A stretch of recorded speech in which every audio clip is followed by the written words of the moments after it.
Greetings, and welcome to another episode of The Record of Arms. I'm your host, Mark 7, and as always, I'm glad to have you here with me once again for another discussion of military history. As I write this, the remnants of the tropical storm Laura just passed over the area where I live. I'm in southern Missouri, so by the time these things get here, they aren't very dangerous, but it did dump a ton of rain here, which we needed anyway. It also dropped the temperature quite a bit, which I appreciate, as we've been topping out near 100 degrees on the Fahrenheit scale for the past few days. Storm has personally been all positives for me, therefore, but despite this, I am saddened by the devastation it has caused to those much closer to the coast. I want to express my real sympathy for them and my hope that the next one, which even as I write this is in the middle of the Gulf of Mexico and bearing down on the same coast, is not so bad. Good luck to all of you who were affected by this terrible storm. For my topic today, I'll be looking at a different kind of tropical disturbance, and one that was much more clearly man-made than these mindless hurricanes. I'm talking about the decisive Battle of Midway, the titanic clash of carrier battle groups in the Central Pacific that was fought out between the Imperial Japanese Navy and the United States Navy in 1942. In particular, we'll be looking at the part played in this important battle by the Douglas SBD Dauntless dive bomber. This episode is part 3 of our series covering the development and career of this iconic carrier bomber. This plane equipped the scouting and dive bombing squadrons serving aboard the United States carrier fleet, and as a result, provided a larger proportion of its striking power than any other type at this time. Before we get into the present episode, I'd like to welcome all my new listeners who have found the show in the last month or so. I really never expected to have so many listeners as I do now, and I must admit to a distinct feeling of imposter syndrome. However, I'm very gratified that you all have apparently found some value in my amateurish attempts here, and I promise to strive to create something to justify your attention.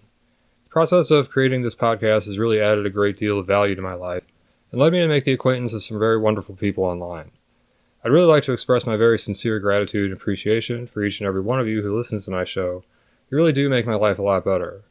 I'll be going back through my older episodes and re-recording them with a little bit better gear that I have now.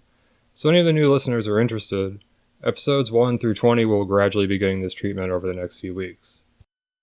Now, getting back to the business at hand, my sources for this one will be the same as for the last pair of episodes, namely Douglas SBD Dauntless by Peter C. Smith, part of the Crowwood Aviation series, and SBD Dauntless Units of World War II by Barrett Tillman. So with that said, let's return to the embattled Pacific of early 1942, where the U.S. Navy, its strength near its lowest ebb after the costly Battle of the Coral Sea, prepares to meet the expected Japanese thrust in the Central Pacific. The target of this thrust was the atoll of Midway, composed of apparent islands, sand and eastern, linked by low islets and sandbars. American intelligence had broken the Japanese codes and knew that the blow was coming.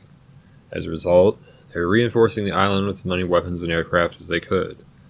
Part of this consisted of Task Force 17 under Rear Admiral Fletcher, consisting of the Yorktown, which was hastily repaired after a damage from the Coral Sea battle, and an escort of 2 heavy cruisers and 6 destroyers.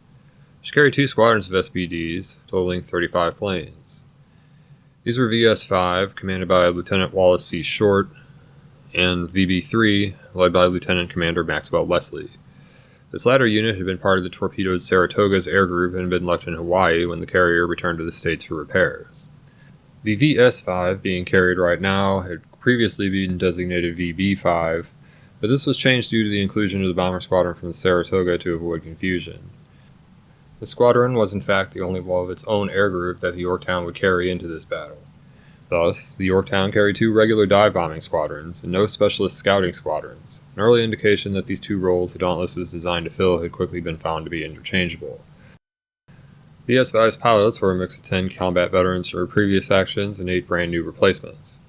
The rest of the Yorktown's air group, consisting of a fighter squadron with F-4F Wildcats and a torpedo squadron with Devastators, was also part of the damaged Saratoga's air group. The Yorktown force was joined by Task Force 16, under Rear Admiral Raymond Spruance. It included the carriers Enterprise and Hornet, as well as 5 heavy cruisers, an anti-aircraft cruiser, and 9 destroyers. This made the total American strength in ships 3 carriers, 8 cruisers, and 15 destroyers.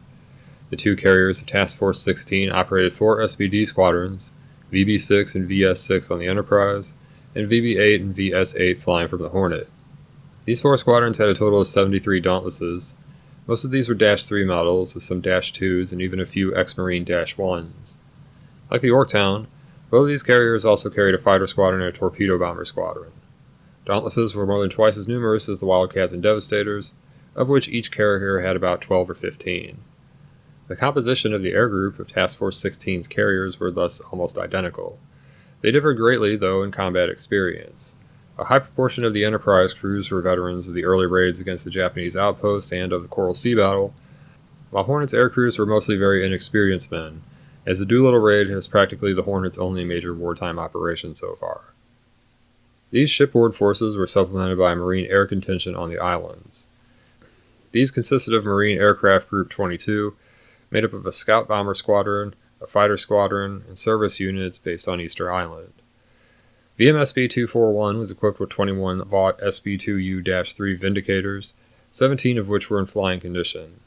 On the very eve of the battle, the Navy aircraft transport USS Kitty Hawk had arrived at Midway, bringing reinforcements for the Marine Air Group in the form of 57 men and 19 SBD-2s.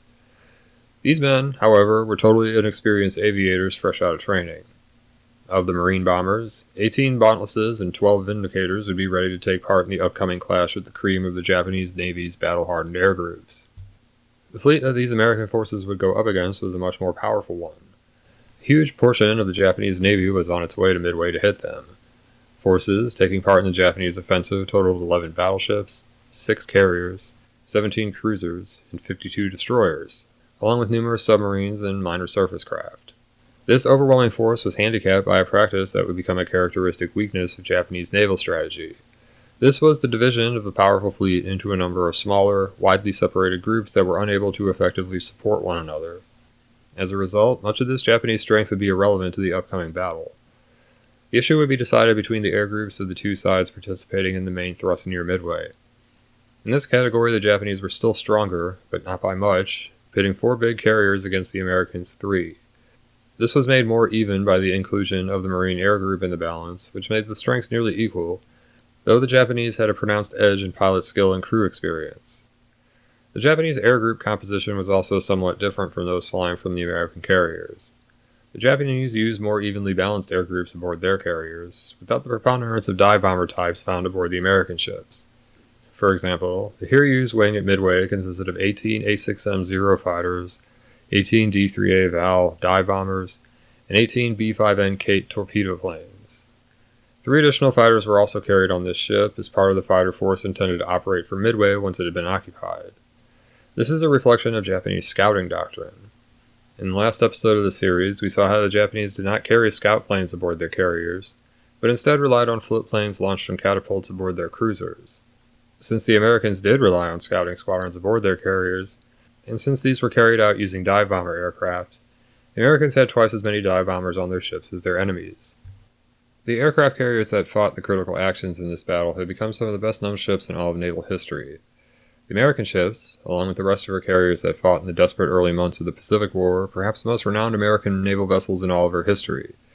Therefore, before getting into the course of the battle itself, it might be of interest to briefly examine these brave ships and their equally legendary Japanese antagonists.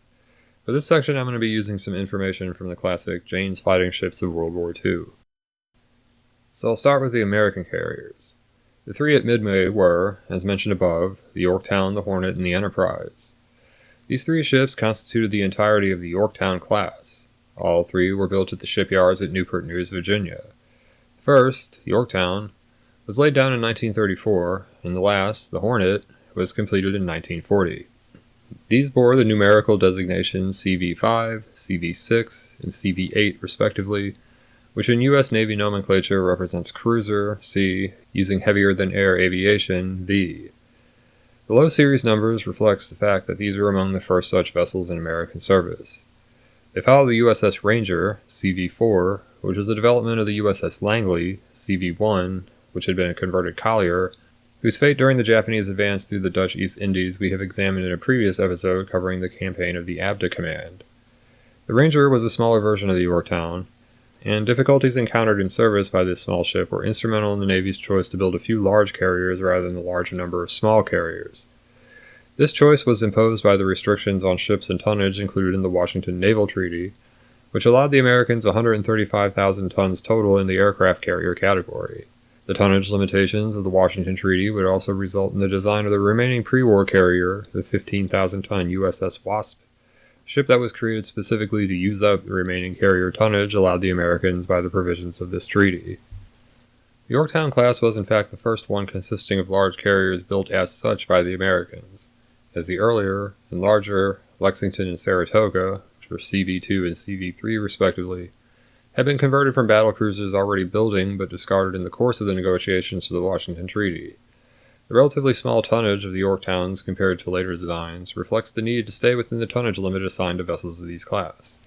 Later American designs, such as the Essex-class carriers, would be created based on the experience of operating these ships and larger due to the lifting of the tonnage restrictions. These vessels displaced 20,000 tons and carried a complement of 2,072 officers and men, including the members of the air group. This air group amounted to between 80 and 85 aircraft, with space to operate more than 100 if necessary. The flight decks of these vessels were topped with thick wood, which provided little protection from bomb hits but did have the advantage of being relatively easily repaired, so that a hole in the flight deck could be patched quickly in comparison to one made out of thick steel, the buckled and twisted parts of which would need to be cut away if damaged, and the carrier's ability to operate her planes would not be badly impeded. An interesting note about these ships is the fact that planes could be catapulted off the hangar deck as well, allowing the big carriers to put more planes into the air more quickly, or to launch planes off the hangar deck while recovering others on the flight deck. Of course, aircraft could not be recovered onto the hangar deck.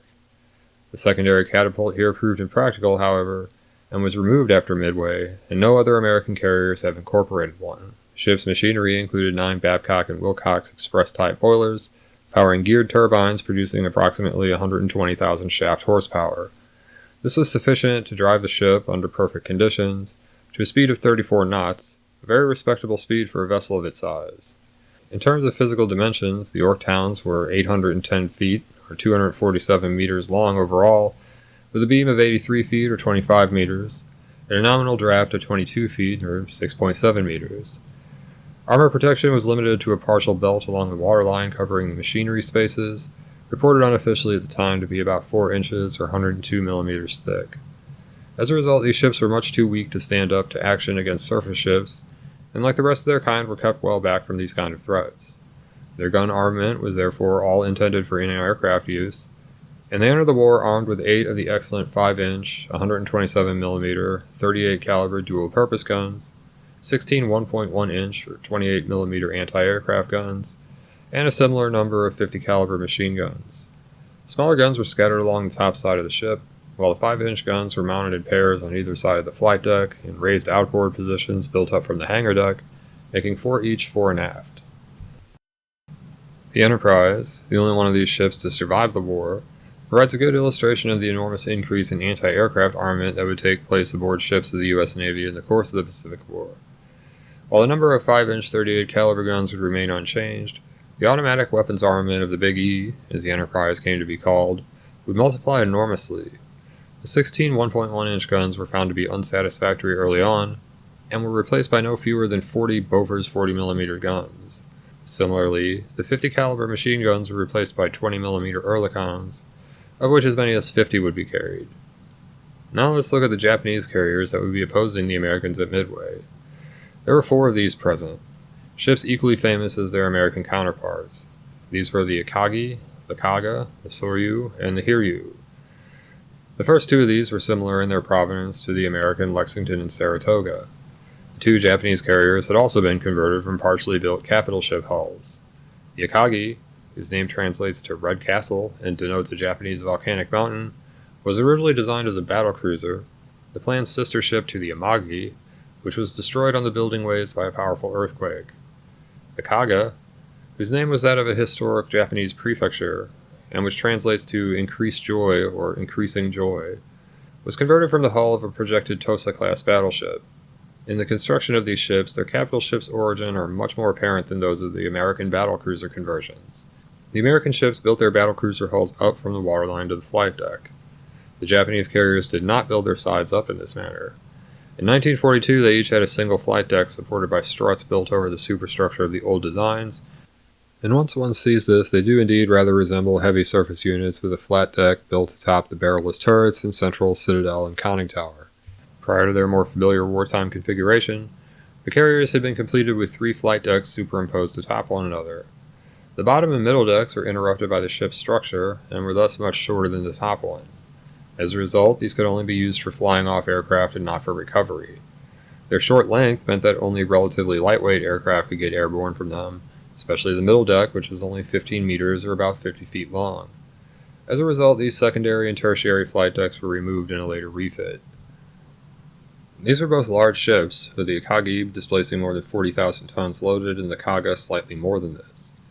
Both carried an air wing of about 90 aircraft, though some of these were reserve aircraft. Types carried at the time of Midway were a mix of A6M fighters, the famous Japanese Zero or Zeke, the Aichi D3A Type 99 dive bomber, known by the Allied reporting name Val, and the Nakajima V5N torpedo bomber, known to the Allies as the Kate. These planes were roughly comparable to their American counterparts, though the A6M was notably superior to the American carrier fighter types we would go up against at this point in the war, such as the Grumman F-4F Wildcat and the Brewster F-2A Buffalo. Both ships were powered by water tube boilers driving geared steam turbines developing somewhat more power than the American vessels, in the area of 135,000 shaft horsepower, though both ships were somewhat slower still, with a design top speed of 28 knots. Most of this was due to the heavier waterline armor carried by these ships in comparison with the Yorktowns.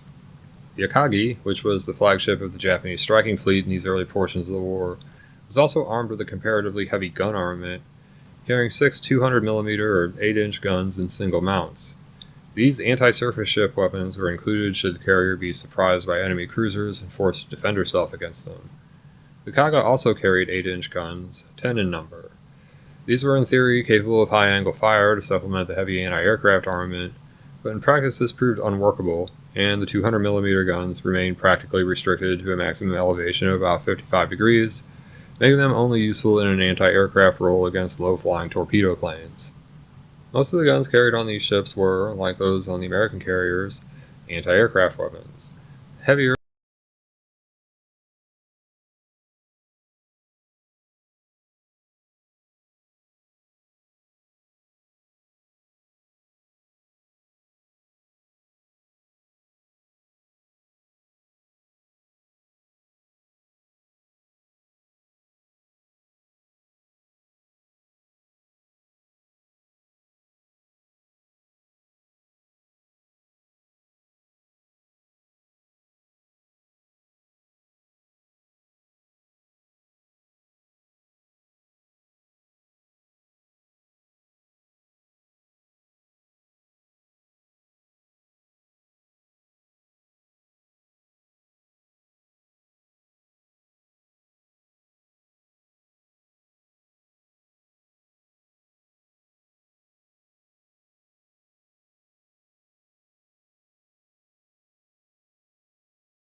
weapon. Both ships mounted 12 of these in 6 twin mounts. These guns fired a 20.3 kilogram or 45-pound projectile capable of reaching an altitude of 10,000 meters or about 33,000 feet and a maximum of 75-degree elevation, with a practical rate of fire of 6 or 8 rounds a minute. These were controlled by a pair of Type 91 fire directors and mounted on outboard sponsons projecting from the level of the hangar deck, again like the guns of the American carriers, where they could not be accidentally fired across the flight deck. Light flak was made up of Type 96 25mm 1-inch weapons and twin mounts. These gas-operated guns fired a 250 to 320 gram projectile at a practical rate of about 110 rounds per minute. Projectile mass depended on the type of munition. These guns could fire high explosive, incendiaries, armor-piercing, and tracer rounds, as well as high explosive rounds designed to self-destruct in case of a miss. These guns had an effective range of about 3 kilometers, or 9,800 feet, but could reach an aircraft flying up to about 13,000 feet, or just under 4,000 meters at close range, meaning they could target the Dauntless all the way through its attack dive. The Type 96 was a development of a French Hotchkiss design. It was aimed by means of a ring or etched glass optical sight, though a mechanical sight which computed lead was also used in some applications. This was found to be inadequate, as the sights used by the Japanese were calibrated for aircraft moving at a maximum of about 600 kph, which their targets often exceeded. Type 96 was used on practically every ship in the Japanese Imperial Navy, and defended many land installations as well. Some of these would be encountered by American forces long after the end of the Pacific War, in the hands of the Viet Cong. Nevertheless, it was a relatively mediocre weapon in comparison with its counterparts in other navies, being hampered in action by a relatively slow elevation and traverse, excessive vibration and a blinding muzzle flash, as well as the use of 15-round box magazines, which necessitated frequent reloading, each of which would require the weapon to cease fire and reacquire the target. The Kaga carried 11 twin 25mm mounts, and the Akagi 14, a number which would prove, like the flak armament of virtually every warship in 1941 and 42, to be totally inadequate in the face of the kinds of threats it would face from the air. Soryu and Hiryu, whose names mean Green Dragon and Flying Dragon respectively, were more direct counterparts of the American Yorktowns.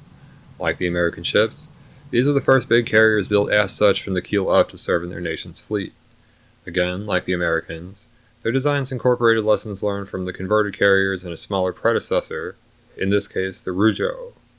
Though begun as members of the same class, the Hiryu is often considered in a class of its own, as it was extensively modified from the original Soryu design, most notably in the positioning of the island's superstructure. Soryu had hers built on the starboard side on an extension which stuck out past the hull so that the island would not impinge on the flight deck. The Hiryu, by contrast, had her island built on the flight deck. She was one of only two carriers to ever have the island on the port side, the Akagi being the other.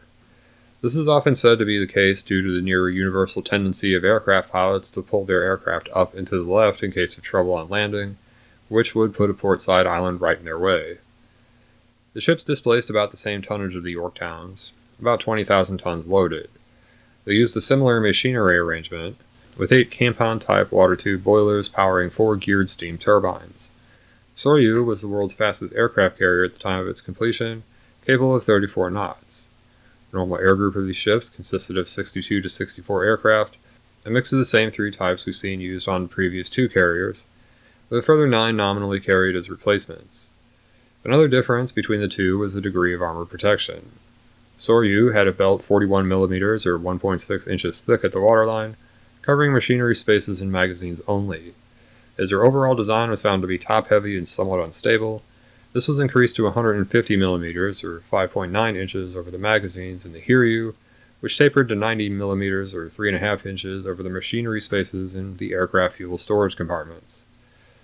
Neither ship carried anti-surface ship guns, and the anti-aircraft armament consisted of heavy 127mm Type 89 dual-purpose guns, 3 of which were carried on outboard sponson positions on either side of the flight deck. These were roughly comparable to the 120mm weapons used aboard the Akagi and the Kaga, and were equipped with 2 Type 94 fire control directors, one for each side of the ship. Light flak was composed of the same 25mm Type 96 guns used on the other Japanese carriers. Soryu mounted 28 of these guns in 14 twin mounts, while the Hiryu carried 31 such weapons, with 7 triple and 5 twin installations. Both of these ships had served in the Sino-Japanese Wars, and had participated in the Japanese naval blitzkrieg towards the south and in the Dutch East Indies. Along with the Akagi and the Kaga, they had sent planes to bomb the Australians at Darwin in February of 1942. So, having sized up the rival carriers, let's continue with the action unfolding in the area of the Midway atoll. It should be noted that I do not intend to give a complete account of the entire battle, which really deserves a long episode or perhaps 2 devoted to the many specific actions that made it up. Instead, I'm going to concentrate exclusively on the actions in which the SBDs took part. These were involved in the crucial actions of the battle, but I want to point out that other events not included in my account here, including strikes of the Japanese carriers by B-17 flying fortresses flying from the atoll, also took place. Few of these were very consequential to the outcome of the battle, the vital portions of which were decided by the strikes carried out by the carrier air groups, and all of which the SBD units played a vital role. The battle really begins at 05:25 hours on the 4th of June, 1942. At that time, the commander of the naval air station there received a signal from a reconnaissance aircraft reporting enemy carriers to the northwest, 180 miles away, approaching the islands at 25 knots. The alerts was sounded, and Marine aircraft on the island began starting up and taxiing into their takeoff positions. Shortly before 0600, radar picked up an incoming Japanese airstrike. The report read, quote, "Many bogey aircraft 310 degrees, distance 93 miles, Angels 11. Angels 11 here meaning altitude 11,000 feet. As the enemy strike bore in from the northwest, the Marines started into the air. Within minutes of the radar detection, all the Marine planes were in the air. They headed out to a rendezvous point 20 miles to the west of the atoll. By 0630, they had formed up into 2 divisions, set course for the enemy fleet. 5 minutes later, the Japanese arrived and began blasting targets on Eastern Island, including the Marine pilot's field. At 0705, the Marines, cruising at just over 9,000 feet or 2,700 meters, spotted the Japanese carriers. Major Lofton Henderson, leading the formation, intended to hit them with a glide bombing attack from 4,000 feet or 1,200 meters. He led his formation in a wide curving descent from this height to get into attack position. A shallow glide bombing attack, rather than the more challenging 70-degree dive, was chosen due to the large proportion of Green pilots taking part in this strike. Not long after they began to let down, Japanese ships opened up with every gun they had to strike at this range. Approaching the carriers, the Marines could see more fighters taking off from the decks of the Akagi. As a flak barrage erupted around them, SBDs were hit by the carriers' defending fighters. The Japanese pilots concentrated their first attacks on Henderson's plane, hoping to break up the formation by downing its leader. Nevertheless, the determined leader pressed on through the hail of fire from all directions, intent on smashing the broad flight deck below him. Several Zeros made repeated passes on the Major's plane, and despite evasion and return fire from his rear gunner, they made repeated telling hits, badly wounding him and setting his aircraft ablaze. His bomber plunged seaward, and he and his gunner were killed. Major Henderson's sacrifice would be memorialized in the coming battles in Guadalcanal when the partially built Japanese airfield on the island was taken by the Marines, renamed Henderson Field in his honor. Watching Henderson go down, the leader of the next division back, Captain Elmer Glidden, took command of the strike group. The Japanese fighters did not relent after downing the formation leader. Persistent heavy attacks forced the Marine flyers to dive for the cover of cloud formations below them. This cloud layer lay above the Japanese carriers, and as the SBDs broke out of the bottom of it, they found the Japanese directly below them. Glidden gave the attack signal by kicking his rudder, and the Dauntlesses made their attacks out of the low-lying clouds at 5-second intervals, engaged by fighters all the way down and onto their escape runs. The Marines pressed these low-level attacks to the limit, releasing their weapons from altitudes between 400 and 600 feet or about 120 to 180 meters. The Marines claimed 2 hits and a near miss with their 500-pound bombs. All the bombs were aimed at the carrier Hiryu, which was in reality not hit or damaged on this raid. The Marine Vindicators followed the Dauntlesses in but had no more success. The Marine assault had failed, and 8 of the 16 SBDs that took off were lost. 6 of the survivors were so badly shot up they couldn't be used. One of these, flown by Lieutenant Daniel Iverson, was found to have taken no fewer than 259 hits in this action, including a round that passed through the cockpit, neatly clipping off the pilot's throat microphone without so much as nicking him. The Vindicators that followed the Dauntlesses were also badly mauled, with only 5 making it back to Midway in flyable condition. Earlier that morning, the carrier pilots had set out on search for the enemy carriers from the decks of the Yorktown, but the 10 planes she launched had found nothing. The Navy therefore received their first indication of the location of the enemy fleet from reconnaissance reports from PBY Catalina flying boats based on the atoll. At 0534, this report reached Spruance on the Enterprise, and in the next few minutes further reports reached the Americans, clarifying the nature and location of the Japanese threat. Spruance, and Task Force 16's 2 carriers Enterprise and Hornet, now had a decision to make. He considered gambling and that the Japanese would not find his task force immediately, and trying to close within easy striking range of Nagumo's carriers. However, this would entail a delay of nearly 3 hours, in which anything could happen. As a result, he determined to launch his strike force while still more than 200 miles or 320 kilometers from the Japanese. This would put his strike planes at some risk due to the distance involved, but he hoped to mitigate this somewhat by continuing to close with the enemy after the planes were on their way, thus shortening their return flight as much as possible while still potentially getting the vital first blow in. So the order was issued for a full-scale assault by the planes of both carriers.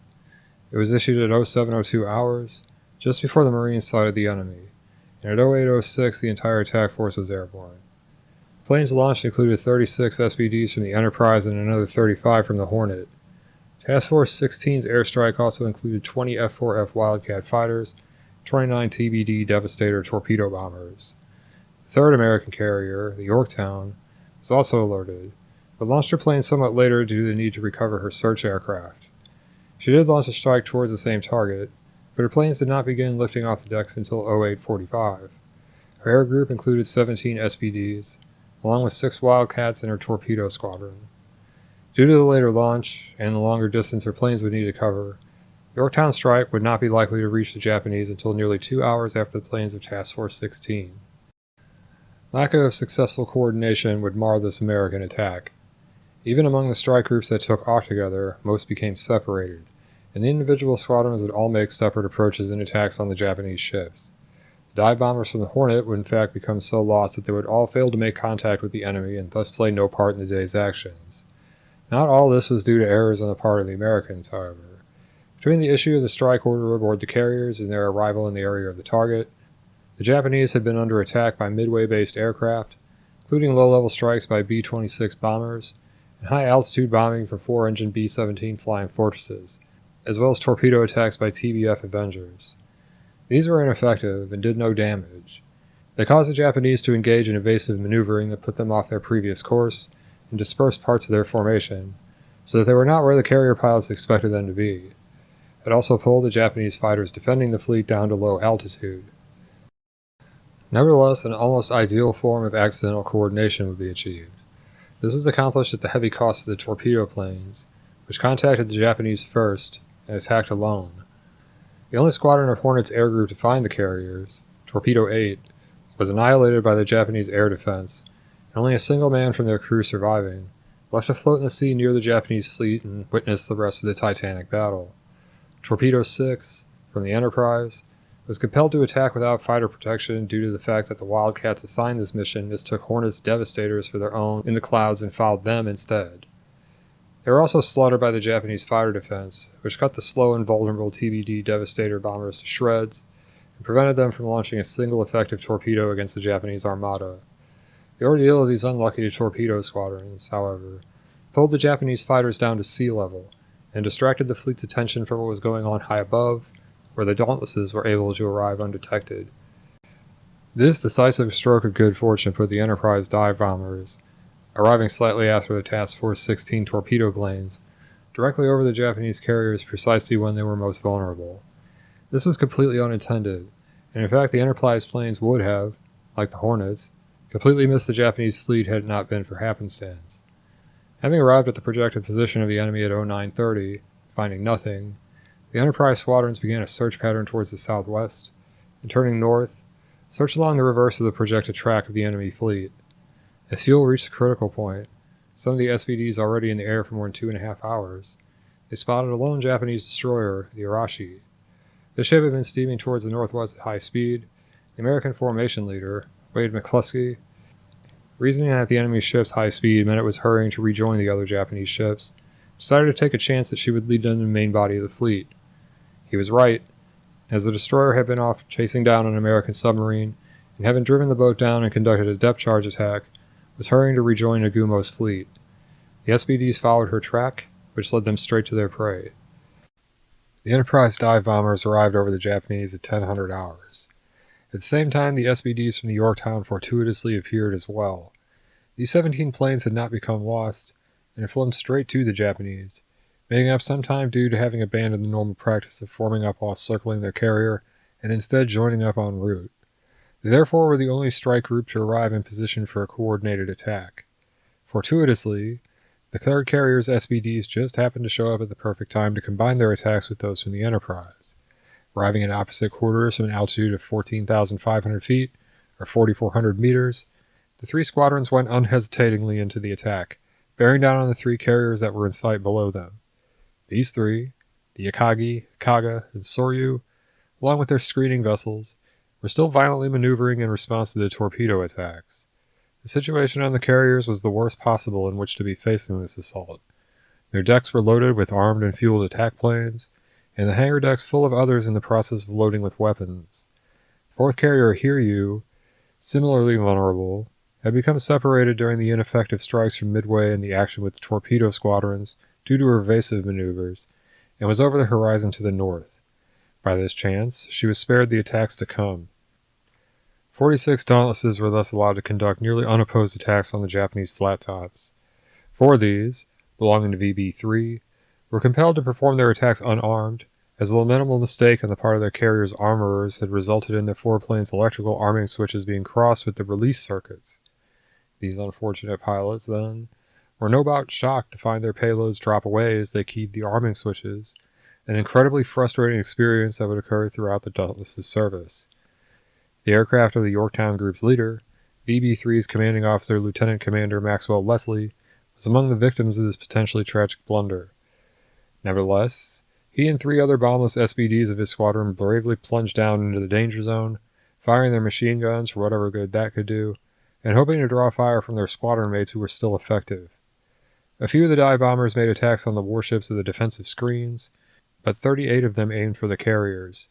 9 scored direct hits, probably the 9 most effective and consequential bomb strikes of the entire naval war.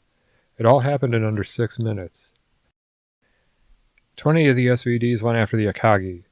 Violent maneuvers threw off the aim of many of the American pilots, but 2 bombs struck home with fatal effect. One struck right in the middle of her flight deck, on the center elevator, plunged into the elevator shaft, and detonated among the bombs and torpedoes on the hangar deck. The other smashed into the deck on the port quarter aft, right in the middle of a group of bombers parked there. Their fuel and ordnance went up in a tremendous series of explosions, blasting the entire superstructure and igniting massive fires that swept all throughout the big ship's structure. Damage control crews would beat these flames back with titanic efforts, but the ship was too far gone, and fires raged out of control in her internal compartments throughout the day, eventually reaching her magazines and setting off fresh explosions in a renewed inferno. Still, the great ship refused to sink, and her survivors abandoned her in the pre-dawn darkness of the next morning, after a heroic struggle to save her which cost the lives of more than 200 of our officers and men.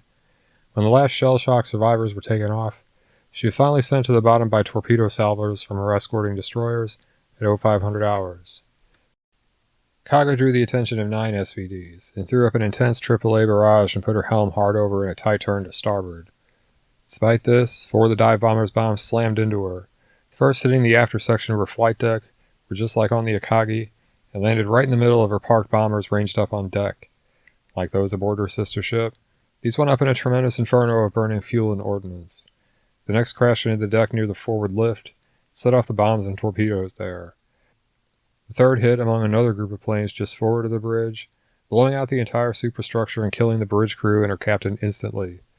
The fourth hit the center elevator and detonated among the fighters being ready on the hangar deck, causing even more fires and secondary explosions. Furiously burning from stem to stern, the stricken carrier held on until the evening, and despite the nearly superhuman efforts of the devastated ship's damage control parties, the fires could not be brought under control, and at 1925 hours the flames reached the forward aviation gasoline storage, which went up with 2 enormous explosions. After this, the tortured vessel went down quickly, taking the rest of her aircraft and more than 800 of her crew to the bottom with her. The last of the 3 carriers targeted in this attack, the Soryu, was attacked by the remaining Dauntlesses. These achieved 3 hits. Like the other 2 carriers, she was caught at the most vulnerable time, with a deckload of armed and fueled strike planes and a hangar deck full of more just below.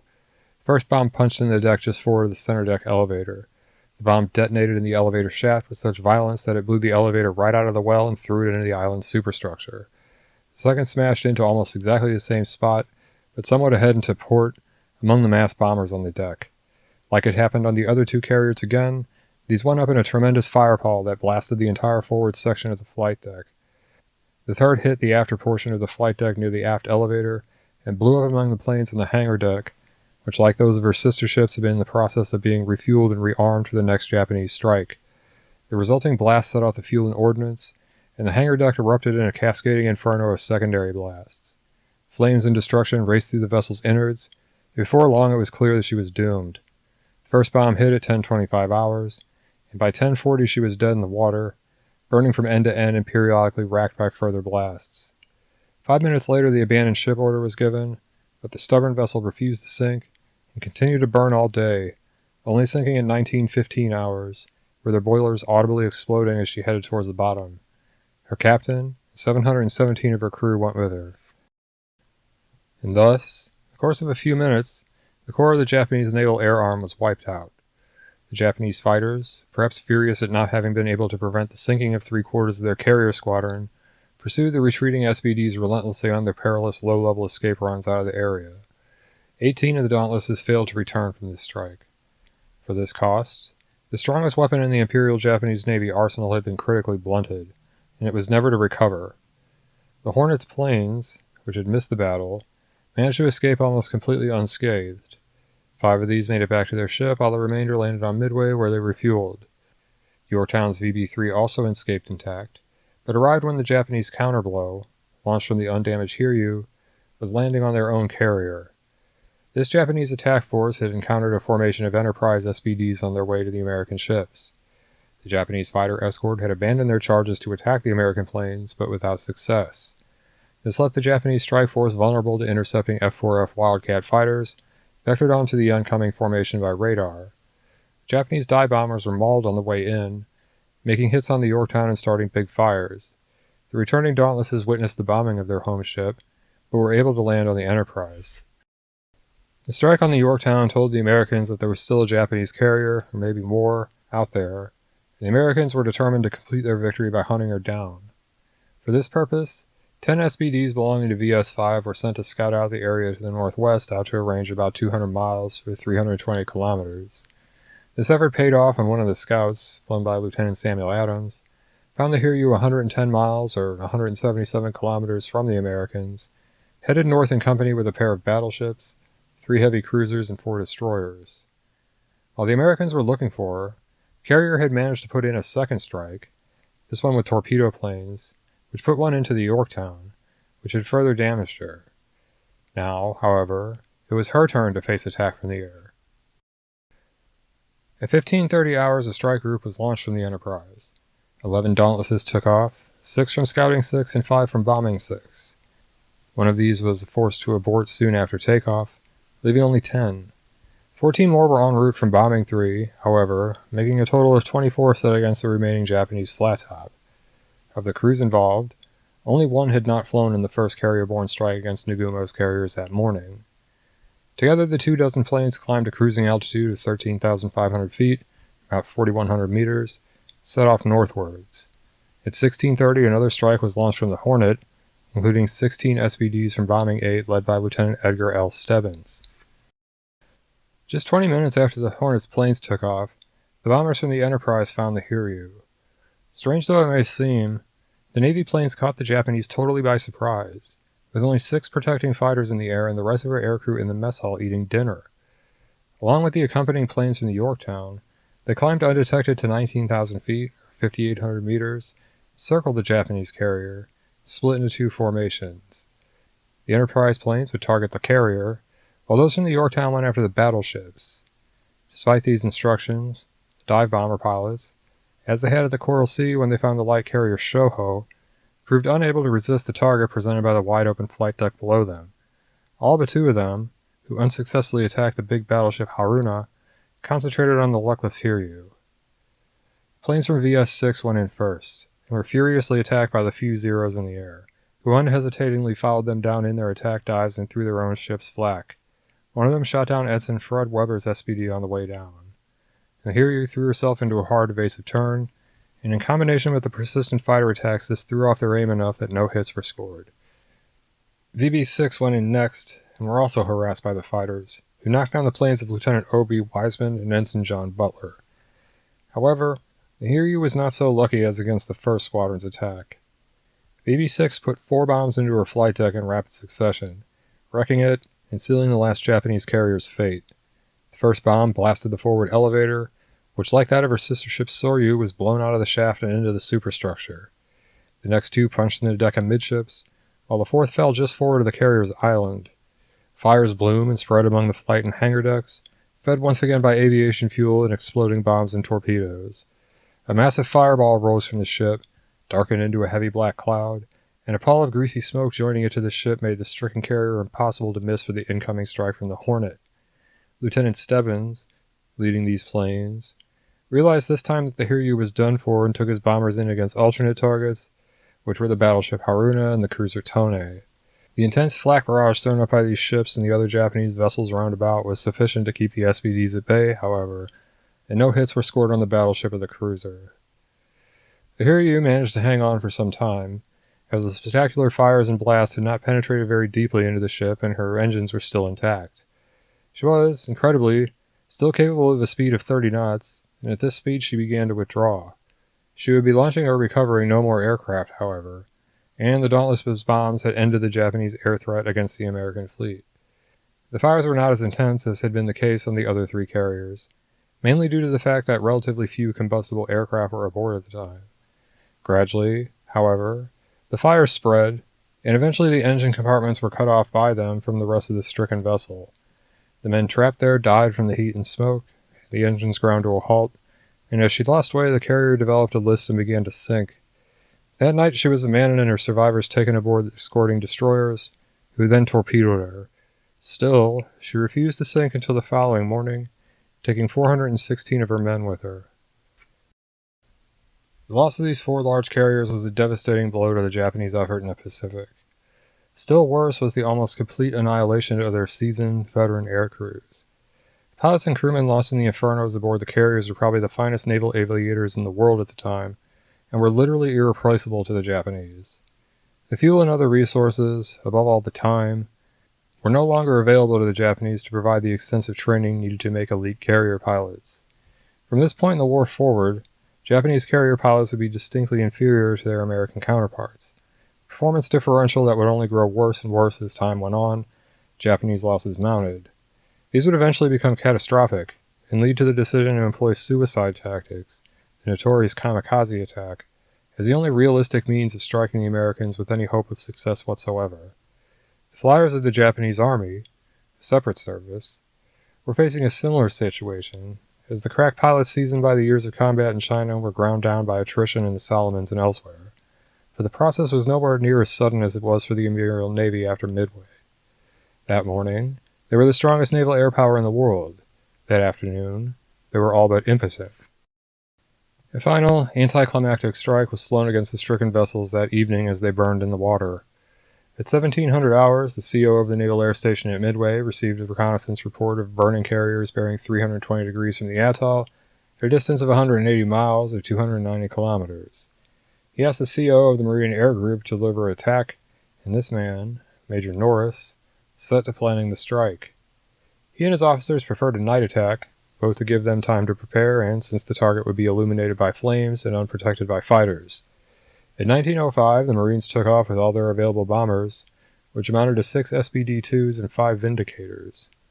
These took off into the pitch-black night, but were unable to find the enemy. The 6 SBDs returned to base at 2200 hours, having accomplished nothing. Norris, leading the Vindicators, crashed into the sea and was lost along with his gunner. The next day, Friday the 5th of June, the Americans were occupied with two major tasks: finding the remaining Japanese vessels in the area and trying to save the damaged Yorktown. In the late afternoon, a false report of another Japanese carrier resulted in the launch of 64 SBDs from the Enterprise and Hornet. No Japanese ships were in fact found, except for the plucky destroyer Tanakaze, which was attacked by no less than 54 SBDs. This destroyer, which had dispatched to ascertain whether the burning Hiryu remained afloat, had already been attacked by B-17s twice that day, and had dodged no fewer than 79 bombs in these attacks. Skillful ship handling on the part of her men and her captain, Commander Motomi Katsumi, allowed the lucky ship to emerge almost unscathed from these dive-bombing attacks as well. Her only damage came from a near miss which sent shrapnel into the No. 3 gun turret, killing 6 of her crew. She even brought down one of her assailants, flown by Lieutenant Samuel Adams, the pilot who had located the Hiryu the previous day. The rest of the Americans were undamaged, however, and returned to the carriers in darkness, where they landed without incident. Early the next morning, on the 6th, reconnaissance reported a pair of Japanese battleships slowly proceeding westwards away from Midway at a distance of about 140 miles, 225 kilometers. 6 Marine SBDs and the 6 remaining Vindicators, all armed with 500-pound bombs, scrambled to hit these ships, one of which was seen to be trailing a prominent oil slick more than 50 miles or 80 kilometers long. These were not battleships, but in fact the heavy cruisers Mogami and Mikuma, which had collided the previous night during maneuvers taken in response to a nocturnal sighting of the American submarine USS Tambor. This had left them both badly damaged and unable to proceed at more than a snail's pace. This occurred as they were inbound to Midway for a bombardment mission while they were only 80 miles or 125 kilometers away, and thus they were still in attack range as dawn broke. Normally these heavy cruisers, fast ships with heavy armor and heavy AA defenses, were difficult targets, but their damage left them all but sitting ducks. The Marines, led by Captain Marshall Tyler, attacked in 2 divisions, the SBDs diving from 10,000 feet to 3,000 meters, while a handful of Vindicators attacked in shallow glides from 4,000 feet or 1,200 meters. The Marine Dauntlesses pushed their attacks to the lowest possible altitude, releasing at just 500 feet or 150 meters, and each claimed a near miss on the Megami, while the Vindicators had less success. The leader of the Vindicator element, Captain Richard E. Fleming, hit by the accurate and heavy Japanese flak, crashed his damaged aircraft directly into the Makuma's bow. This was judged to be an intentional act, and for it he was awarded a posthumous Congressional Medal of Honor. Though a suicide dive did not sink the enemy vessel, the damage it caused further reduced her speed to less than 12 knots, meaning that she would still be in range of the Navy planes in the area in the hours that followed. Meanwhile, the Yorktown was still undergoing her ordeal, and ultimately she could not be saved. She was taken under tow by the USS Vireo and proceeded slowly away from the battle area as salvage efforts continued aboard. Late in the afternoon of the 6th, she was attacked by a Japanese submarine I-168, which evaded her protective screen of destroyers and launched a spread of deadly long-lance torpedoes against the damaged carrier. 2 of these hit the ship, but caused few casualties as she had already been mostly evacuated. The destroyer Hammond, which had been alongside the carrier providing electrical power to the repair parties aboard, was struck by a third, which set off her depth charges, broke her in 2, and killed 80 of her men. The additional damage rendered salvage hopeless, and the carrier was evacuated. At 07:01 hours the next morning, she rolled over and sank, stern first, battle ensigns flying. She took with her 9 Dauntlesses from VS-5. These were the only 2 American ships lost in this decisive battle. Even this was immediately made up, as the Saratoga, hurriedly dispatched from Pearl Harbor, was arriving in the battle area at that time. Thus, the remainder of the Japanese fleet would face an undiminished American carrier group should Yamamoto, commanding the operation from the following battleship squadron, choose to continue the action on the 8th. Just as the Yorktown was sinking, the Navy pilots found the Megami and the Makuma. Spruance had moved west in the night with his remaining 2 carriers, and launched 8 scouts as the sky lightened before dawn. A pair of these found the crippled vessels at 06:45. 3 strike waves were launched against them. The first included 26 Dauntlesses under Commander Stanhope C. Ring from the Hornet, flying off at 0800. The second, heading off at 10:45 hours, was led by Lieutenant Wallace C. Short, brought 31 from the Enterprise, including 20 from the Yorktown's air group.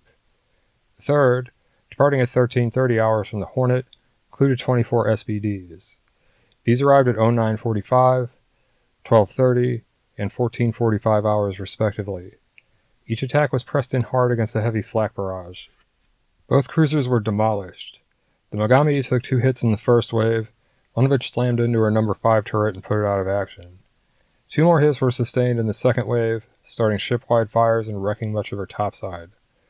Another hit in the third wave punched into her engine rooms and killed all 99 men there, making more than 300 casualties taken in the entire series of attacks.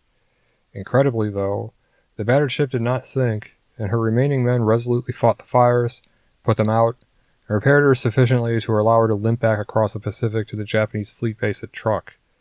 There she was patched up and sent back to the home islands, where she would be completely repaired. The Makuma was not so fortunate. The first wave managed only 1 hit on her, which caused only superficial damage. Her luck failed her during the second wave, however, and she took no fewer than 5 direct hits which punched deep into her machinery spaces, putting her engines out of action and starting extensive internal fires. She went dead in the water, and at 10:58 hours the fires reached her magazines and these blew up with a gigantic blast, which removed all hope of saving the vessel. Her captain gave the abandoned ship order, and as this was being done the third wave of Dauntlesses arrived, put 2 or 3 more bombs into the doomed ship, doing little damage of consequence but slaughtering the sailors scrambling out of the wreck. Actual figures for losses among her crew are unknown, but estimates place the figure at more than 650 dead. Only one Dauntless was shot down in these attacks, which were less like combat than target practice for the dive bomber crews. A final sortie of 2 SBDs from the Enterprise arrived in the area as the Mikuma was sinking, and photographed the final moments of the heavy cruiser. The remainder of the Japanese fleet and her Midway invasion force turned back, and the Battle of Midway was over. This action was the supreme vindication of the Navy's interwar dive bombing program, and the greatest American naval victory of the war up until that time. It will probably remain one of the most decisive battles in all of modern history, as it brought an end to the Japanese offensive in the Pacific and ended all realistic hope of Japanese victory there. In the months and years that followed, the massive American shipbuilding program and the expansion of our aviation industry would put dozens and dozens of carriers in the water, flying thousands of increasingly deadly aircraft flown by better and better trained American pilots. The initial advantage the Japanese had held in numbers and quality of our naval aircraft was gone forever, and from there on they could only resist the growing American tidal wave of men and munitions in increasingly desperate and hopeless battles. However, the work of the SBD Dauntless, dramatic as it may have been, was far from over, and 3 more years of desperate struggle would be needed to convince the militarists controlling the Japanese government that they had in fact been beaten. And that is where I will end this episode. I hope you found some of what I had to say here interesting and useful. I had originally intended to include the carrier battles in the vicinity of Guadalcanal in this one, but I'm already at the 10,000 word mark on this one, and that's where I like to wrap things up. So Guadalcanal will be the topic of our next part of the SBD series, as the Japanese and the Americans slug it out in the waters of the Solomon Sea and over the Bismarck Archipelago. The battles fought here would give every indication that the war in the Pacific had in fact just begun, and that a terrible and bloody road to victory lay ahead of the Americans and their allies in the malarial islands of the Southwest Pacific. Next time, however, we'll continue with the next part of the Rift War series, take a look at how the war there changed after the withdrawal of the Spanish from the contested regions of the Jabal and the Gomara. Here we left Abd al-Krim at the height of his power, and the closest yet that the Riffians had come to throwing the Spanish out of their homeland. We'll take a look at the crucial year of 1925, when the fortunes of the Riffians and the Spanish here were transformed by the intervention of the French. So I hope you'll join me for that. Till then, I remain Mark 7, wishing you all the best.